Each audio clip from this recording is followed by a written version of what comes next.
Hey guys, welcome back to my channel. I hope you guys are doing okay.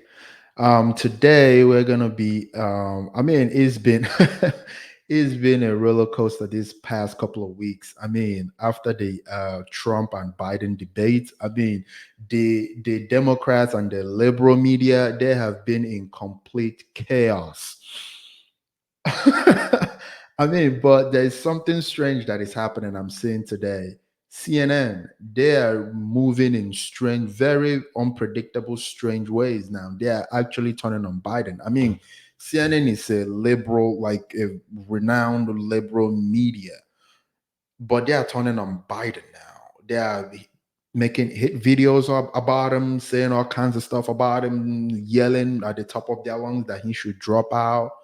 Like they are really doing unpredictable stuff now. No one predicted that CNN of all news network would be doing all that stuff. Like MSNBC, they are doing what they are doing. They are not they are supporting Biden all the way. They've been the ones gaslighting everybody. Oh, the president is okay. The president is, he's sharp as a tack.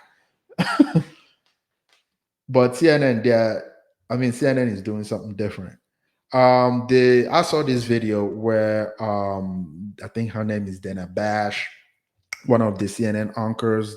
She was interviewing one of Trump's potential VP pick, and you know how when Republicans go on CNN, they try to get you with the got you questions. They try to trick him. They try to say things that misconstrue things, take things out of context.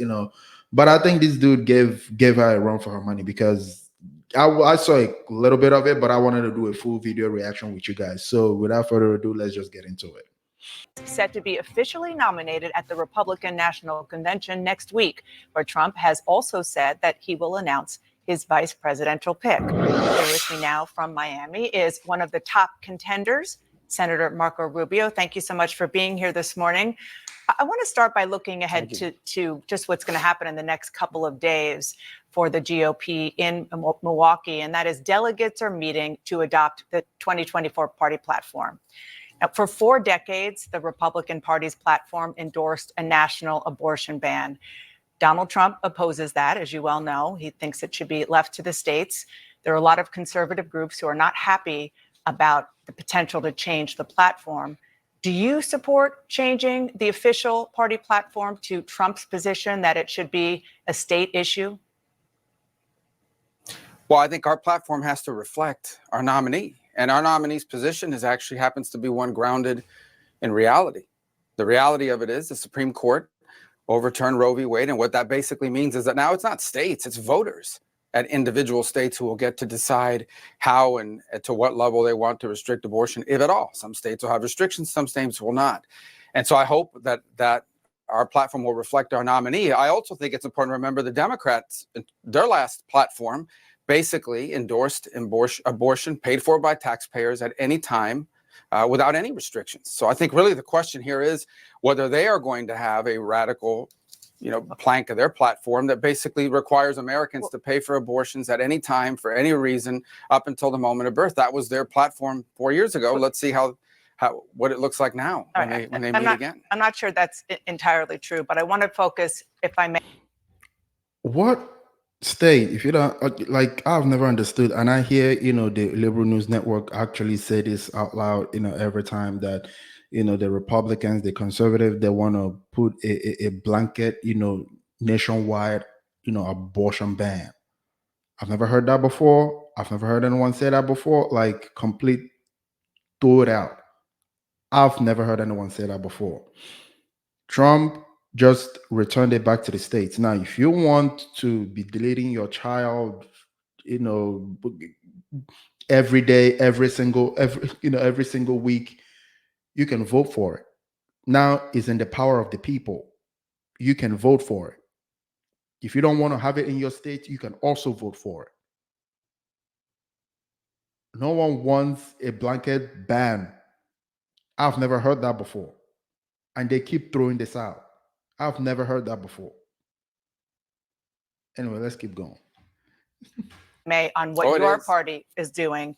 And something that the head of the Susan B. Anthony Group told me this past week, she and others, Tony Perkins as well, have said that they are concerned that removing the federal ban from the platform will depress enthusiasm for Donald Trump among core anti-abortion grassroots voters. Does that worry you? Not really, because I don't think there's much of an option here. It looks like no matter who the Democrats nominate, it looks like maybe Kamala Harris would be the most liberal presidential candidate in American history, or a continuation of whoever's running the White House now with Joe Biden as its figurehead. The issue is that they are going to be radical. There's only one pro-life candidate in this race, and it's Donald Trump. I think his position on this has been that the reality, and that is you can't pass a federal law now, even if we wanted to. You couldn't pass one. But states, voters in individual states now have the ability to influence what abortion laws look like in their state. And they can have that debate about how restrictive, to what level, what exceptions, and so forth. You couldn't even have that debate before the Supreme Court opened that up. All the Supreme Court ruled was that this was a political issue, that this was an issue that now voters would be able to decide via the people they voted for or voted against at the state level. And that's the reality. Let me ask you about the Supreme Court and a huge ruling that they issued on Monday, that Donald Trump has broad immunity for official acts related to January 6th, the attack on the U.S. Capitol. When you voted to acquit Trump in his impeachment trial for January 6th, you said, quote, "Let history and, if necessary, the courts judge the events of the past." Well, this ruling by the highest court in the land precludes lower courts from doing what you suggested, at least with some actions like conversations with the Justice Department. Are you comfortable with that? Well, first of all, I'm uncomfortable with the fact now that we have a president who targets political opponents. That's what's happened under Joe Biden. Everybody, when Donald Trump was president, I can't think of a single prominent Democrat who was chased around, persecuted, prosecuted. It's funny to me to read these people and hear these people out there warning about all the horrible things they ridiculously claim Donald Trump is going to do if he becomes president again. They're the ones that have been going after their political opponents. Donald Trump has been the one that's been very clear that his vengeance is going to be by winning and making America great again, not going after his political opponents. He said that in your debate that you hosted. Senator, and they're the ones that have gone after political opponents. There's no evidence that Joe Biden has gone after political opponents. Really? No evidence? No evidence? So people don't have eyes? People don't have faculty? People can't think? People can't put two and two together? Really?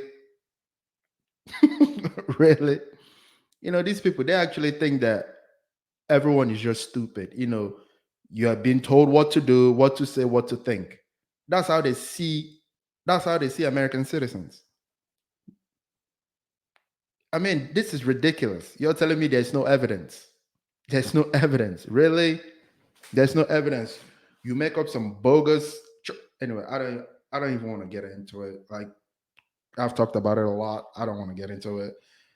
Let's keep going.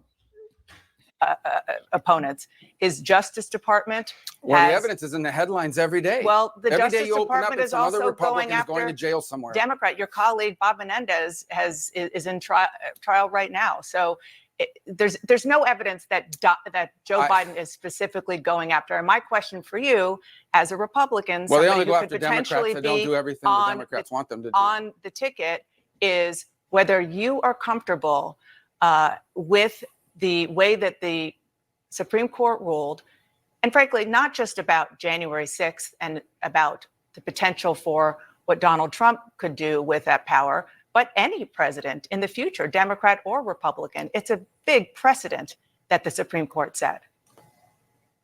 Well, I think what the Supreme Court did is it clarified what the law is, and that is you cannot go after presidents for official acts, and there's a presumption of immunity for quasi-official acts or semi-official acts, or exactly the terminology they used on it. Not, you know, they were pretty clear about that. And I think it's unfortunate that we have to have that conversation in America today, but understand why this has become topical, why we now have to discuss this issue, because it is clear that we have reached an era where there are people in American politics who believe that our courts are now a weapon that can be used against their political opponents. You look at what their efforts and what they've done in the courts to persecute and prosecute Donald Trump. They've tried to bankrupt him. They've tried to silence him. They've tried to jail him. They've gone after his allies every single day. Senator, and some of these are ridiculous charges. Senator, Donald Trump has said yes, that he would go after Joe Biden, that he would go after members of the Biden family. That's never something that we've heard. Donald Trump has said that no, he hasn't. And I watched the debate. You guys did a great job. I watched it. And he was asked, and he said, my vengeance will be winning and restoring America, making America great again. He did not say, I'm going to go after them. Not at the debate, but he has said it elsewhere. Not at the debate. You're right. He said it elsewhere. He has repeatedly said that his revenge will be to make America great again, to undo all their bad public policies. Well, let me ask you. He was president for 4 years. He didn't go after Hillary Clinton. He didn't go after Joe Biden. He didn't go after Barack Obama. He didn't go after any of their consultants. You're telling me we right didn't see now, under him what we're seeing now. You're telling me right now that a second Trump administration would not go after any Democrats, any of his political opponents, full stop. You've confidence that that wouldn't happen. Yeah, he was president before and he didn't do it then. He's already said that he wouldn't do that. He'll be too busy undoing all the damage of this disastrous presidency. Let me ask you something else about He'll be too busy securing our border and making America prominent and respected in the world again. Speaking of what a Donald Trump next White House would do, there is a conservative effort. It's called Project 2025. Oh, here we go. I know they were going to bring this stuff up. I've never heard this Project 2025 thing until like 3 days ago.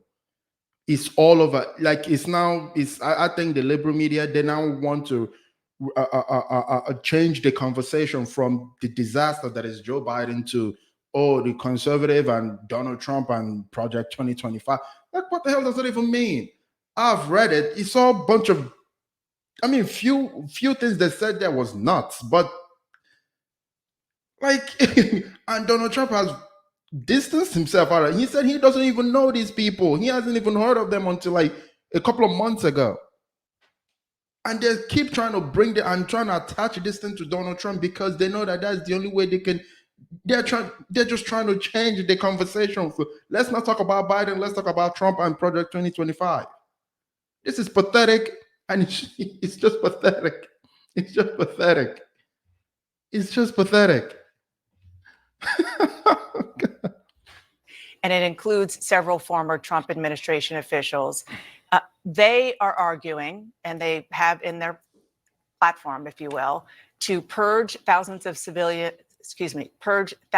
civil servants from federal agencies, vastly expand the power of the presidency. And I want you to listen to what one of the leaders of Project 2025 said this week. We are in the process of the Second American Revolution, which will remain bloodless if the left allows it to be. Are you comfortable with that? Well, he's not running for president, is he? Our candidate's Donald Trump. I didn't say Donald Trump say that. Donald Trump's running on common sense, on restoring common sense versus the lunacy of the last 4 years and the far left and the shadow government that now is running our country with Joe Biden as its figurehead. That's what he's running against.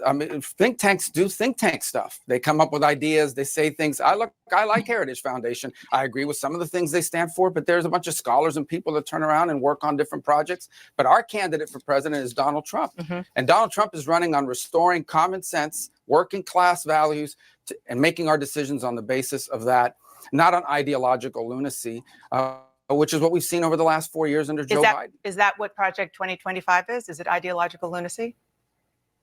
No, I think it's the work of a think tank, of a center-right think tank, and that's what think tanks do.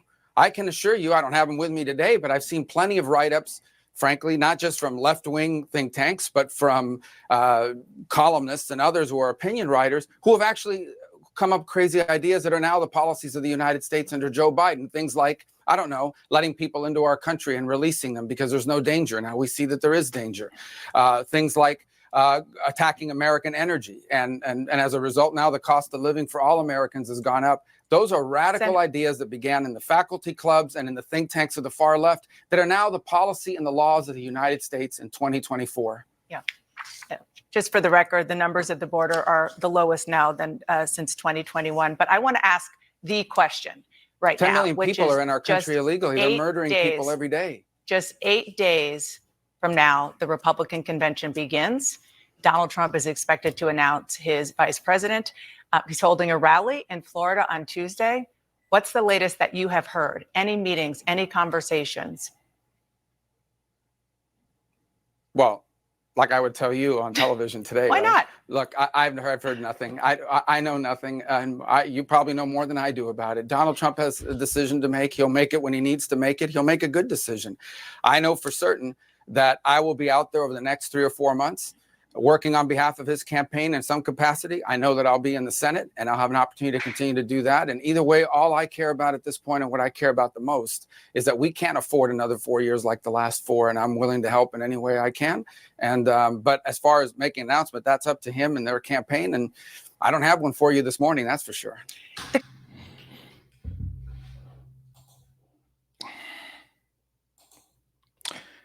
Okay, we're gonna stop it there. I like this dude. I like the way he handled himself. I like the way he came back at her with every single dumb question that she had. She always trying to put him, just like all the CNN anchors, all the MSNBC anchors. You know, it's all the same. ABC, it's all the same. The liberal media, and I've noticed something.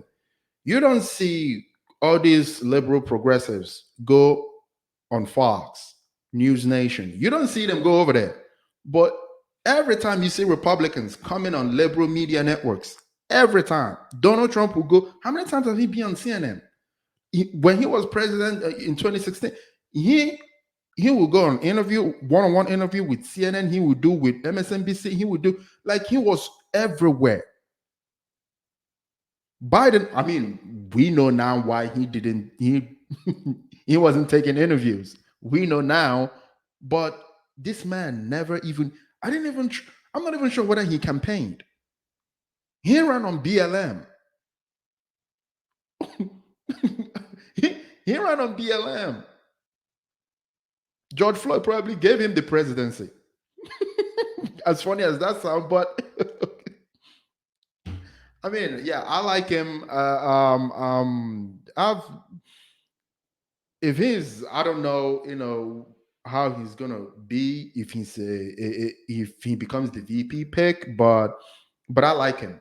He reminds me a little bit of Vivek, and I like how Vivek handled the media. I like how this dude handles the media. I like him, and I enjoyed this interview. I enjoyed the back and forth. I enjoyed how he handled himself, how he wasn't tolerating or bending over to this, to this news network. I just love it.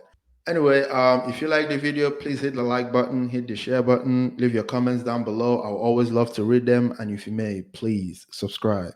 You have a good night.